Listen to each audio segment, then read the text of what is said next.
Hey guys, welcome to this quick tutorial where we'll explain everything about 2D invoice on Intuit QuickBooks. So let's get started.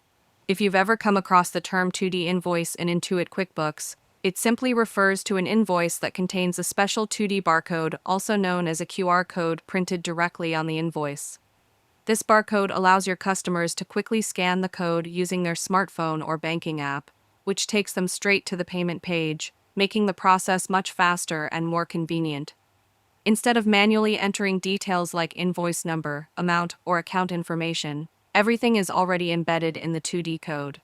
QuickBooks includes this feature to help businesses speed up collections, reduce errors in payment processing, and improve the overall customer experience. So when you hear 2D invoice in QuickBooks, just think of it as a smart invoice with a QR code that simplifies payments for both you and your clients. And that's it. If you found this video helpful, consider giving it a like and subscribe.